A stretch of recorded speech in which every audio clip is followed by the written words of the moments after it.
2023-2024 board परीक्षा की तैयारी करने वाले जितने भी मेरे प्यारे विद्यार्थी कक्षा 10 के छात्र हैं, आज के इस वीडियो में मैं आपके लिए लेकर के आ चुका हूं। यहां पर आप सभी लोग ध्यान दीजिएगा। हिंदी काव्य खंड का जो पहला पाठ है जिसका नाम है पद शीर्षक पाठ, और इस पाठ के रचनाकार यानी लेखक कौन है? सूरदास जी हैं। जी हाँ मेरे प्यारे बच्चों, सूरदास जी के द्वारा लिखा गया यह पाठ है। और जैसा कि आप सभी जान रहे हो कि मैं आपको इस चैनल पर एक एक पद्यांश क्रमशः प्रत्येक पाठ का एक एक पद्यांश स्पष्ट पढ़ाऊंगा, और साथ ही साथ आपको वीडियो के माध्यम से नोट्स बनाने में भी काफी ज्यादा मदद मिलेगी। तो मेरे प्यारे बच्चों, आज के इस वीडियो में मैं आपको बताने वाला हूं सूरदास जी के द्वारा रचित पद शीर्षक पाठ का। यहां पर आप ध्यान दीजिएगा चौथा पद, जो कि इस प्रकार से है।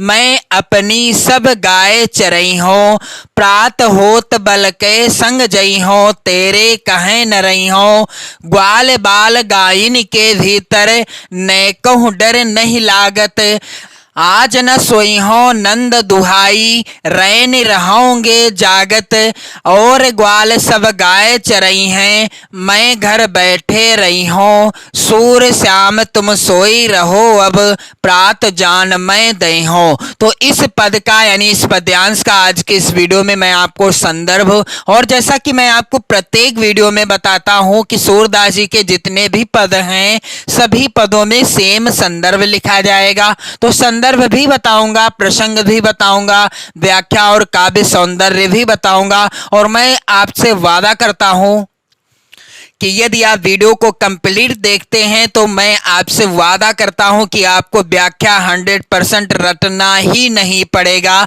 सीधा आपके दिमाग में मैं व्याख्या बैठा दूंगा इस पद की या कोई भी पद्यांश हो। और मेरे प्यारे बच्चों, एक निवेदन मैं आपसे और करना चाहूंगा कि यदि आपने सूरदास जी के द्वारा रचित तीसरा पद, यहां पर आप ध्यान दीजिएगा, सूरदास जी के द्वारा रचित जो है तीसरा पद जो कि इस प्रकार से है, यहां आप ध्यान दीजिएगा मेरे प्यारे बच्चों, किलकत कान गुटुरवन आवत, और दूसरा पद अविगत गति कछु कहत नावे, और पहला पद चरण कमल बंदो हरिराई। इन तीनों पदों से रिलेटेड वीडियो यदि आप देखना चाहते हैं, इनसे संबंधित अपनी नोट्स बनाना चाहते हैं, तो आप चैनल की प्लेलिस्ट में जाओ, आपको वहां पर वीडियो मिल जाएंगे जहां से आप वीडियो के माध्यम से अपनी नोट्स भी कंप्लीट कर पाओगे। तो आपसे एक और निवेदन मैं करना चाहूंगा कि यदि आप चैनल पर नए हो तो आप चैनल को जरूर सब्सक्राइब कर लेना, और वीडियो को लाइक कर देना, शेयर कर देना, और साथ ही साथ अपने प्यारे प्यारे कमेंट भी करते रहना। तो जब हम किसी भी पद या पद्यांश का संदर्भ लिखते हैं तो उसके शुरुआत के शब्दों को और अंतिम के शब्दों को लिख लिया जाता है। जैसा कि यहाँ पर आप देख रहे हैं, मैंने लाल पेन से लिखा है। जब भी आप अपनी नोट्स बनाओ या बोर्ड परीक्षा की कॉपी पर लिखो, लाल पेन का प्रयोग बिल्कुल भी मत करिएगा, क्योंकि इससे आपके नंबर बिल्कुल काट दिए जाएंगे। मैंने यहाँ पर लिखा है लेकिन आपको नहीं लिखना है। यहाँ पर मैंने शुरुआत के शब्दों को लिखा है मैं अपनी सब, फिर इसके बाद लास्ट के शब्दों को लिख दिया है मैं दे हूं, और इसके बाद मैंने हेडिंग डाल दी है संदर्भ। तो संदर्भ क्या होगा मेरे प्यारे बच्चों, यहां आप ध्यान दीजिएगा, प्रस्तुत पद्यांश हमारी पाठ पुस्तक हिंदी, जैसा कि मैं आपको प्रत्येक वीडियो में बताता हूं, हिंदी काले पेन से सिंगल इन्वर्टेड कामा के अंतर्गत लिखिएगा। फिर के काव्य खंड भी आप काले पेन से लिखिएगा, सिंगल इन्वर्टेड कामा के अंतर्गत ही में संकलित पद शीर्षक पाठ से उद्धृत है। किस पाठ से? पद शीर्षक पाठ से उद्धृत है। पाठ का नाम है पद, और जिसके रचयिता कौन है? सूरदास जी हैं। तो रचनाकार कौन है? सूरदास जी हैं। तो मेरे प्यारे बच्चों, कोई भी पद हो सूरदास जी के पद शीर्षक पाठ का, कोई भी पद्यांश हो, आप सेम इसी तरह से संदर्भ लिख दीजिएगा। प्रस्तुत पद्यांश हमारी पाठ पुस्तक हिंदी के काव्य खंड में संकलित पद शीर्षक पाठ से उद्धृत है, जिसके रचयिता सूरदास जी हैं। और मैं आपको बताना चाहता हूं कि संदर्भ लिखते समय ये चीज आप जरूर ध्यान में रखिएगा, जितना मैंने काले पेन से लिखा है आप भी काले पेन से ही लिखिएगा। और इसके बाद बारी आती है प्रसंग की। तो प्रसंग क्या हो जाएगा?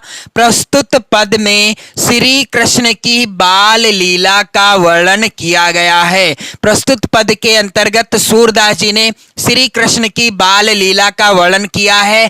क्या कहते हैं सूरदास जी, यहाँ पर क्या लिखते हैं, आप सभी लोग ध्यान दीजिएगा। पहले तो मैं आपको व्याख्या आसान शब्दों में बताऊंगा, फिर मैं आपको बताऊंगा व्याख्या लिखने का तरीका और काव्य सौंदर्य क्या हो जाएगा। तो यहाँ पर सूरदास जी कहते हैं कि मैं अपनी सब गाय चरई हूं।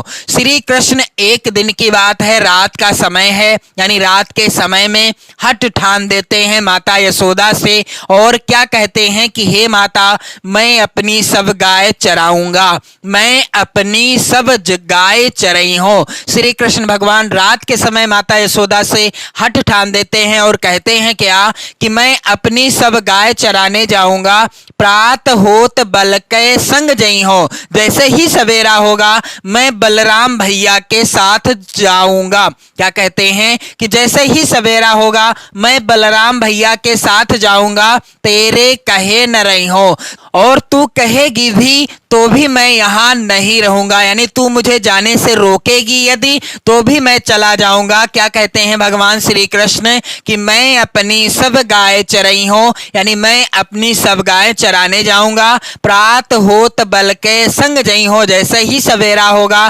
प्रातः काल होगा, मैं भी बलराम भैया के साथ गाय चराने जाऊंगा और तेरे कहे न रही हो, और जो तू कहेगी भी कि यहीं रह जा तो मैं तेरी बात नहीं मानूंगा। ग्वाल बाल गायन के भीतर नए कहूं डर नहीं लागत। भगवान श्री कृष्ण कहते हैं कि हे माता, मुझे ग्वाल बालों तथा गायों के बीच खड़े होने पर जरा भी डर नहीं लगता। ग्वाल बाल गायन के भीतर नए कहूं डर नहीं लागत। क्या कहते हैं भगवान श्री कृष्ण कि मुझे ग्वाल बाल और गायों के बीच खड़े होने पर नए कहूं डर नहीं लागत, यानी जरा भी डर नहीं लगता। आज न सोई हो नंद दुहाई, रैन रहोगे जागत। भगवान श्री कृष्ण कहते हैं कि मैं बाबा नंद की दुहाई देकर कहता हूं कि मैं आज सोऊंगा नहीं, रात भर जागता ही रहूंगा। आज न सोई हो नंद दुहाई, रैन रहोगे जागत। भगवान श्री कृष्ण कहते हैं कि मैं बाबा नंद की दुहाई देकर कहता हूं कि आज नहीं सोऊंगा, यानी आज रात मैं नहीं सोऊंगा और रात भर जागता ही रहूंगा। और ग्वाल सब गायें चरई हैं, मैं घर बैठो रही हूं। तो मेरे प्यारे बच्चों, सूरदास जी कहते हैं कि भगवान श्री कृष्ण माता यशोदा से कह रहे हैं कि भला तुम ही बताओ यह कैसे हो सकता है कि अन्य सब ग्वाले तो गायें चराने वन जाएं और सब जो ग्वाल बाल हैं ये सब वन को चले जाएं गाय चराने के लिए, और मैं भला घर पर बैठा रहूं, भला ये कैसे हो सकता है। और ग्वाल सब गायें चरई हैं, मैं घर बैठो रही हूं। सूरदास जी कहते हैं कि भगवान श्री कृष्ण कहने लगे माता यशोदा से कि भला तुम ही बताओ कि और सब जो ग्वाल बाल हैं वह सब गायें चराने जाएं और मैं घर पर बैठा रहूं, ऐसा नहीं हो सकता। सूर श्याम तुम सोई रहो, अब प्रात जान मैं दे हूं। तो इस पर माता यशोदा जी उन्हें समझाते हुए कहती हैं कि बेटा अब तुम सो जाओ, हे मेरे लाल अब तुम सो जाओ, प्रातः काल मैं तुम्हें जाने दूंगी। सूर श्याम तुम सोए रहो अब, अर्थात हे मेरे लाल अब तुम सो जाओ और जैसे ही प्रातः काल होगी, सवेरा होगा, मैं तुम्हें गायें चराने जाने दूंगी। तो चलिए मैं आपको बता दूं कि व्याख्या आपको लिखना कैसे है। तो मैं अपनी सब गाय चरई हूं, इस तरीके से आप हेडिंग डाल दीजिएगा व्याख्या काले पेन से, और क्या हो जाएगी व्याख्या मेरे प्यारे बच्चों। यहां पर रेड पेन का मैंने प्रयोग किया है लेकिन आपको नहीं करना है। श्री कृष्ण रात के समय में हठ करके यशोदा माता से कहते हैं कि हे माता, मैं अपनी सब गाय चराऊंगा, मैं अपनी सब गाय चरई हूं, प्रात होत बल के संग जई हूं,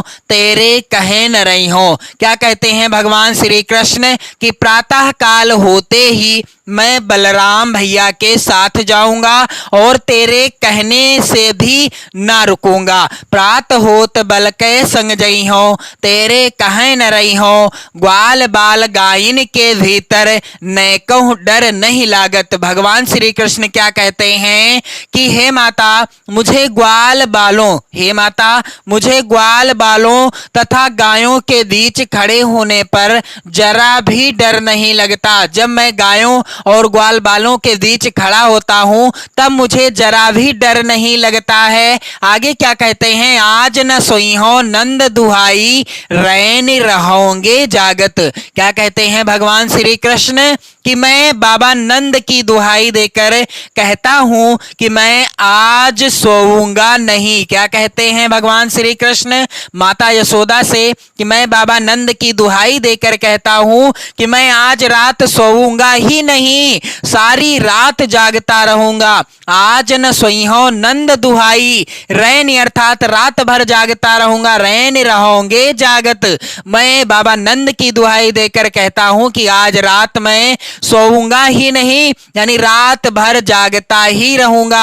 आगे भगवान श्री कृष्ण क्या कहते हैं माता यशोदा से कि और ग्वाल सब गाय चरई हैं, मैं घर बैठो रही हूं। तो यहां पर क्या हो जाएगी व्याख्या कि माता यशोदा से भगवान श्री कृष्ण कहते हैं कि भला यह कैसे हो सकता है कि अन्य सब ग्वाले तो गायें चराने वन जाएं और मैं घर पर बैठा रहूं, और ग्वाल सब गाय चरई हैं मैं घर बैठे रही हूं। यानी यह कैसे हो सकता है कि और सब ग्वाल बाल जितने हैं वह सब गायें चराने चले जाएं और मैं घर पर बैठा रहूं। सूर श्याम तुम सोई रहो, अब प्रात जान मैं दई हूं। क्या कहती हैं भगवान श्री कृष्ण से माता यशोदा कि हे मेरे लाल, यानी भगवान श्री कृष्ण की बातों को सुन करके यशोदा माता समझाती हुई कहती हैं कि बेटा अब तुम सो जाओ, अब तुम सो जाओ और जैसे ही प्रातः काल होगा मैं तुम्हें जाने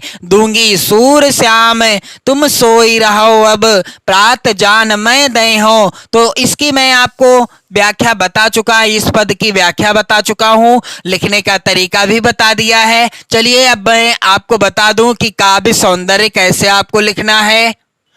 इस तरीके से आप हेडिंग डाल दीजिएगा काव्य सौंदर्य काले पेन से, और क्या हो जाएगा यहां पर आप सभी लोग ध्यान दीजिएगा। पहला बिंदु है बालक श्री कृष्ण की बाल हठ दर्शनीय है, उनके बाल हठ के आगे मां यशोदा को झुकना पड़ता है। यानी भगवान श्री कृष्ण ने जब बाल हठ किया तो उस हठ के आगे यानी बाल हठ के आगे माता यशोदा को भी झुकना पड़ा, यानी उनकी बात माननी पड़ी। अगला बिंदु है भाषा। तो मैं आपको बताना चाहूंगा कि सूरदास जी के जितने भी पद हैं आपकी पाठ्य पुस्तक में, सभी पदों की भाषा क्या है, ब्रज भाषा है, और रस यहां पर वात्सल्य रस है। कौन सा, वात्सल्य रस है।